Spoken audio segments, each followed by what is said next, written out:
This is it, lads. The big heist. The final job. All we need to do is put an extortionate amount of money on an own goal happening in the Moroccan First Division in the 63rd minute. Why would you bet on that? Seems a little bit obscure to me. I don't really... the Sky Bet even have the Moroccan league on...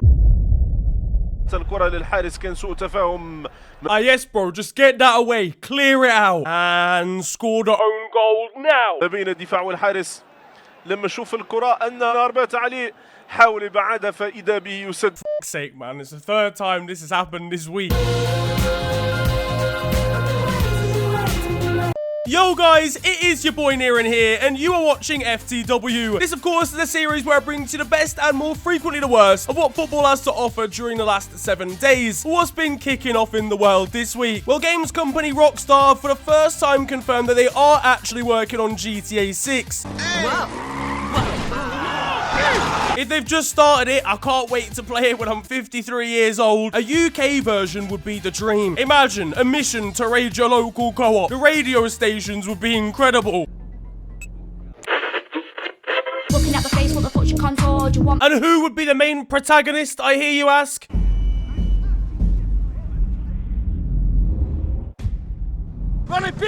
Domestic football is back though, and so are Manchester United as they lost to Middlesbrough in the FA Cup. Please just stop. Please, I don't want to have to make you the first team in every single episode. Is it weird going through this anguish every week? The Red Devils lost on penalties to the Championship side, with youngster Anthony Alanga blazing over the deciding one. If you think you're getting a cheesecake after this, you can think again. I mean, to be fair, no one was eating anything at this game after Old Trafford run out of food. Marcus Rashford's already on the way. Cristiano Ronaldo himself also missed a penalty in normal time though. West Ham's Declan Rice was once quoted as saying he'd be willing to put anything on the line for Ronaldo in the big games. He's now lost everything he owns. His house has been remortgaged and he's singing in the street just to earn some coins. Rice, baby. Alright, stop. Bruno Fernandes then missed an open goal in solidarity with his Portuguese teammate. And there's even been some blunders in their management, with Ralph Rangnick talking to a fan in midweek about the future of Jesse Lingard. He basically said, yep, he's done. He's out of here, completely unprovoked. Breaking news here at Manchester United, we can cross over to Old Trafford to speak with Ralph Rangnick. Who? Jesse? Bro, I would tell him twice if I could. Are you crazy? The thing is, we're joking, but he's probably just senile and he's forgotten that he's the United gaffer. You know what, though? I'm happy for Middlesbrough, and I'm happy for Sol Bamba, who a year ago was undergoing chemotherapy for cancer treatment, and now he's back playing football and thriving at the Riverside. I mean, Barca scouts are probably there in the crowd, ready to combine a Middlesbrough forward with Adama Traore and Braithwaite. One Middlesbrough fan apparently left his child in their hotel room in order to go out and party after the win. We've got his statement to the police here. Me and you, baby, we used to have fun until delivered that baby. Look, that's not my son. But what a season Borough are having, flying high in the Championship as well, and they had Manchester United sweating like Joe Rogan watching the Brit Awards. Yeah, but the N-word, you won't say it. Look at you. It didn't get much better for United in the Premier League as they drew 1-1 with bottom of the league Burnley, for crying out loud. Fucking just... Fair to say it's not been a great season for Harry Maguire, who made yet another mistake here. I really think we're overselling him by calling him a fridge. That is too important of a home appliance to associate with Harry Maguire. He's a bread maker that you haven't used since lockdown 1. I'm telling you right now, he's the type of man that falls for Nigerian email scams 100%. You're not getting the iPhone 13, I'm sorry to tell you, bro. I'm just waiting for the next Ralph interview at this point. Furthermore, Harry's a dickhead. Cristiano Ronaldo came on as a sub and then was straight back down the tunnel after the defeat. It's no surprise he's clapped a total of 3 fans all year. His own mum actually took a present to the Vatican this week, presenting them with her own son's shirt. Man, he got touched by 2 different popes in the same week. It's crazy. To be fair to United, they could have played all day and Mike Dean wouldn't have allowed them to score. Yep, I'm afraid that's offside, sunshine. I'm a substitute. Meanwhile, the names of some Burnley fans that we tragically lost during the last 12 months were displayed during this game. I have some doubts over the legitimacy of 6 69-year-old Mike Litterus. But if he does exist, then look, the family, I'm very sorry. At Tottenham, and 2 late goals in the space of 2 minutes condemned them to a 3-2 defeat against Southampton. You understand how much stress this club are putting Antonio Conte through for him to have gone bald for the 2nd time in his life. To be fair, he's asking for the baldness, trying to shush Southampton with 20 minutes to go. They're quiet already, bro. They expect to lose this game. We've got live scenes of Davinson Sanchez and Ben Davies trying to communicate any sort of order at all in their defence. Your status quo enables you to have a quantarium decision on how life affects you. I object. And you don't use the compulsive libertarian to use this language in a compulsive matter. That's absurd. Because the lack of knowledge and the inability to show the equilibrium. They even had a 90th minute equaliser disallowed by VAR. This club might actually be cursed, you know, thinking about it. Now though, it's been a wonderful tournament, but it's time for our very last African Cup of Nations break. Because in the 2021 final, Senegal lifted their first ever Afcon title, beating Egypt on penalties. The bridesmaids have finally found themselves as the brides, and the streets of Senegal were loving it. Some supporters even scaled heights to see them arrive at the airport. It was a battle of the Liverpool forwards, and I was torn. I was desperately checking the competition rules. Look, if everyone tackles each other simultaneously and gets a red card, we call it a draw. But obviously it was Senegal who won on pens, and you've got to feel for Mo and his Egyptian teammates. This guy's never passing to Mane again. Yes, Mo, I'm open. You little fucking dickhead. Egyptian goalkeeper Gabaski was one of the highlights of the entire tournament, saving 8 penalties overall. He even won man of the match in the final, though they probably could have waited to give him the award until he got over the result. This man's contemplating life itself, but hey, here's 50% off your petrol. Was contrasting emotions though for Edouard Mendy at Senegal. He's had an unreal rise in the last 24 months, but he didn't really have time for his interview. I did, so I'm super happy. An Afcon winner and next level cup. It was a crazy and poetic storyline really for Sadio Mane after missing his penalty early on, then taking the final winning one in the shootout. He did, however, put his president through it. This was his reaction to the missed penalty. Ismaila Sarr is now also an Afcon winner. Watford were quick to congratulate him. I mean, you've got some nerve. You tried stopping him going in the first place. But as I said, it was heartbreak for Mohamed Salah. He tried squaring up to the referee at one point in this game, and the referee suggested he should officiate the game if he's complaining this much. I mean, he's a fool to say no, isn't he, really? He could have just awarded a goal to himself. One man criticising him was Cameroon striker Vincent Aboubakar, who basically stated he didn't think that Mo was all that. He even attended the final and watched the Egyptian lose. I mean, I rate the dedication. We've got live scenes of him here at full time. But what a tournament. Some unbelievable moments, some ridiculous ones, some beautiful goals, and some stories that maybe slipped under the radar. Like Aubameyang attending a party and getting COVID 4 days before the tournament started. Bertrand Traoré being man of the match 20 minutes before the game had even happened. And who could forget Ethiopia announcing their squad 7 hours before kickoff. Back in the Premier League though, and Newcastle dragged Everton into a relegation fight, beating them 3-1 at St James's Park. This was one of the highest quality games you are ever likely to see in Premier League history.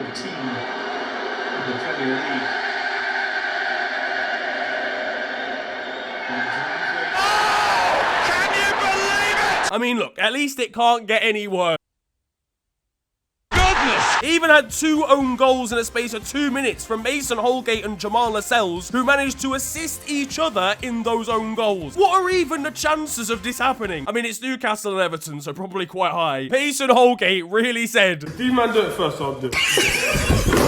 Some betting fraud somewhere have just won 46 million quid on this. Can you believe it, lads? We've done it again. Up in the crowd, and there wasn't much chemistry between Newcastle's owners either. Meanwhile, one Newcastle fan attended the game in a T-Rex costume to honour the famously short-armed Jordan Pickford. It's a shithousery award for unidentified costume wearer. Back in the FA Cup, Nottingham Forest slapped East Midlands rivals Leicester 4-1. Unfortunately, to an extent, this was overshadowed a little bit by crowd trouble. First of all, with Leicester fans trashing up the town before kickoff. I mean, Nottingham's bad enough as it is, boys. Just make sure these lot are firmly banned from IKEA. And then during the game, a Foxes fan managed to get onto the pitch and hit a couple of Nottingham Forest players as they were celebrating their 3rd goal. I saw a few people saying, oh, these aren't real fans, but the reality is they are are actual fans. This is, to an extent, fan football culture in the UK, and it needs to be stamped out because my man could have been carrying anything. There was heartbreak for Kidderminster Harriers, who led West Ham until the 90th minute, despite playing their trade in the 6th tier of English football. The game went to extra time, and then they lost the game in the final minute of that as well. Even more heartbreakingly, Declan Rice did this. At least the two sets of managers and the coaching staff were able to share a beer after the game, which is what football's all about. The assistant manager's desk, though, I mean, the guy sat at an exam table. If he puts both his hands on it, he's filled up the whole surface area. But where one non-league side came oh so close, another managed to complete the job, as Boreham Wood pulled off an incredible shot to knock Bournemouth out of the FA Cup. The National League side's manager could not believe what he'd witnessed, and they've now set up a 5th round tie against Everton. Couldn't be happier for them. Liverpool are through to the next round after a win against Cardiff. Luis Diaz got an assist on his debut as well, and he came on to provide link-up with Thiago Alcantara, who's back from injury. I mean, surely he's running out of paid holidays at this point. It was a busy week for Jack Grealish, who went to the barbers and came out with more hair. Maybe he's in the UK version of GTA then. Then he got refused entry to a club for being too drunk. Jack's burst. Hey, Jack. He was looking a little worse for wear in the morning, but he did find the time to be very wholesome and make the year of one young City fan.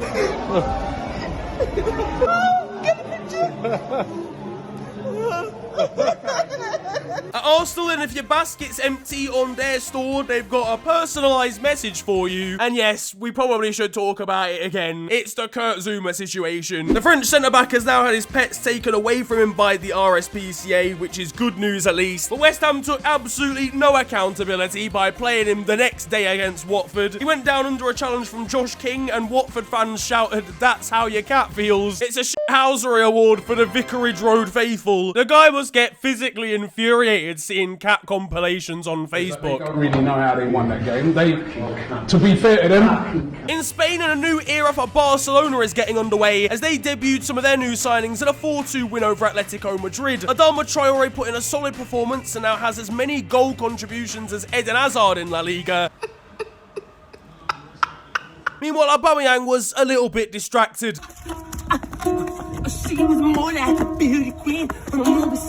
Diego Simeone received criticism for forcing Daniel Vaz to continue playing in this one, despite quite clearly being injured. His new Danish midfielder is now out for 2 months. I mean, if your leg hasn't collapsed in on itself, then Diego's not taking you off the field. Former Tottenham midfielder Moussa Dembele has retired this week. Not that Belgian television realised, as they used images of Barca winger Ousmane Dembele instead. I know there's 368 Dembeles in the world of football, but this one actively played for you. And elsewhere at the new camp, they announced they've started a new partnership with Spotify. I guess that's a new way to present some of their stats at least. At Real Madrid, and left-back Marcelo has confirmed that he wants to win one more title at the club before retiring to become an underwear model. And he needs to enter that competition that Ronaldo ran on Twitter ages ago. Rayo Vallecano have reached the Copa del Rey semi-final for the first time in 40 years, and their fans decided to sing to them at full time.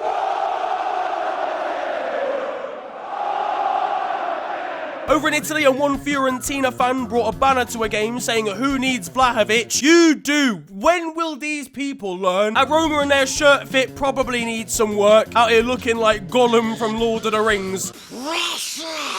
And Atalanta goalkeeper Juan Musso accidentally posted a nude picture of himself on Insta because you could see him in the reflection in the mirror and he clearly didn't realise. His teammates have now covered his own mirror in the changing room to avoid it happening again. In Germany, and Robert Lewandowski's got a new celebration.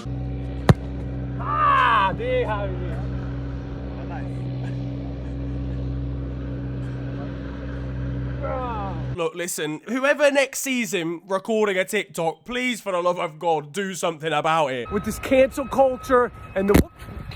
Shut up! Shit! Shut the fuck up! At FC Köln, and their manager was forced to miss their most recent league game due to COVID, his daughter filmed his reactions to watching the game at home on TV.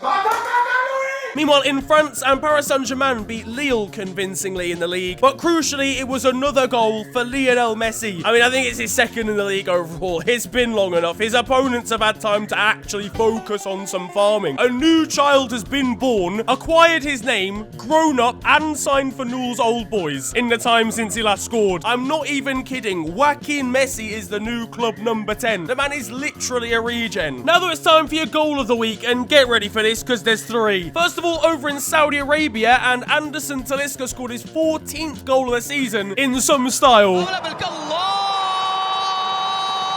There is about as much contrast as you could possibly hope for between that goal and the next one. Little bit of flair, little bit of skill. No, absolutely not in Brazil. The ball just comes to you on the volley and you yam it past the goalkeeper from your own half. And then lastly, and certainly not least, we've got Sani Rizky scoring in the Indonesian Premier League. The finish isn't really the main focus here. It's the first touch.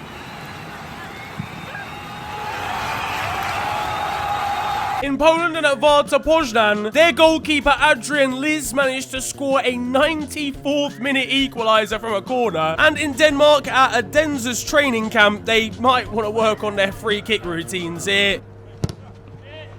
Goodness gracious me! Hello all and welcome to The Beautiful Game, the segment where we take a look at the poetic and brilliant side of the game that we love. We are back by popular demand for yet more glorious beauty. Wins a header, Payton's on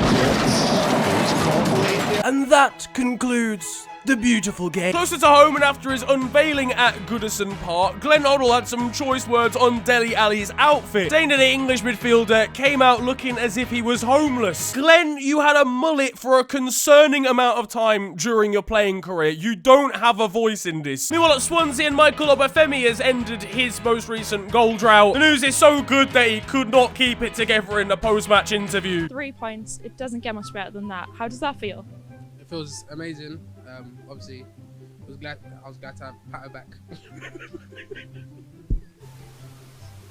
Okay. Okay. And that, how does that feel?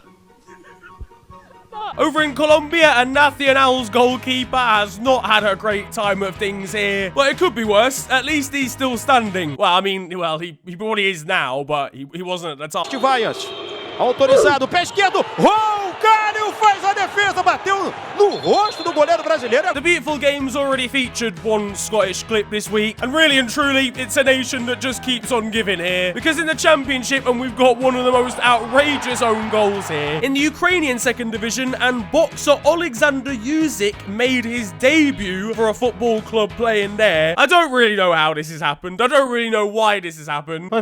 I'm very few. Over in the lower leagues of Brazil, and this physio for Manoara appears to have got annoyed at a member of the opposition's just chucked a water bottle at him, and he was red carded. So if anyone needs a stretcher, I'm afraid this guy's out of action. There's some outrageous scenes going on for one Palmeiras fan at the Club World Cup.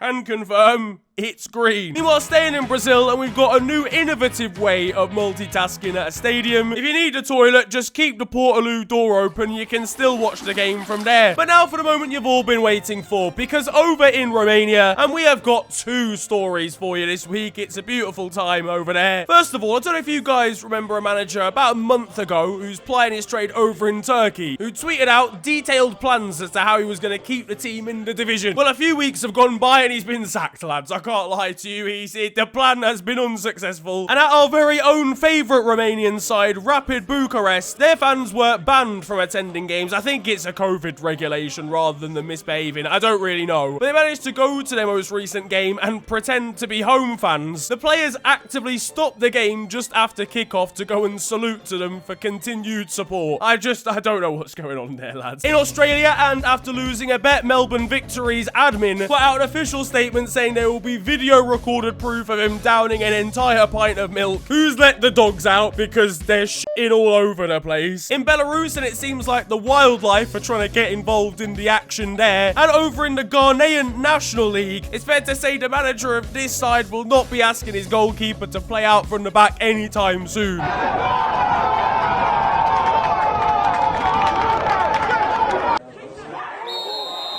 Now that it's time for Still 0-0, and you guys know the score by now, this is a segment of the show where I bring to you the best of Sunday League and amateur football. Last week, we had the unbelievable highs of a goalkeeper scoring a bicycle kick in the final minute of a game. But we're back down to the lows, because if there's one thing I know about Sunday League football, if you get rinsed, you'll never hear the end of it. And this guy's whole soul just left his body.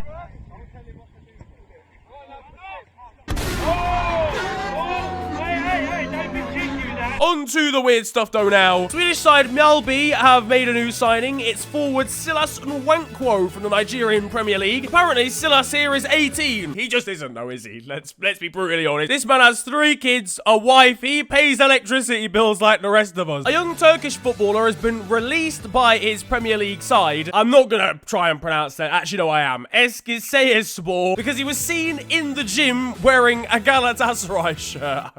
For God's sake. All you have to do is remember to wear 1 shirt. That's it. And finally, over at Brazilian side Atletico Paranaense, they confirm that their technical director has left the club via a message on WhatsApp. He didn't even go in for a face-to-face. Not even a video call, you know. Zoom, yeah? I don't actually know what's worse. Him announcing he's quitting by a text message, or the club announcing that he's left, saying that he left via text message. Why do you even need to share that? That, though, is going to wrap up football this week, and I hope you have enjoyed it. If you have, then feel free to slap a like on the video, and of course subscribe if you're new to the channel. You can also follow me on social media. It is at @theofficialfng on Twitter and on Insta. But it's been a pleasure ranting at you guys today. Have a wonderful day, enjoy yourselves, and goodbye.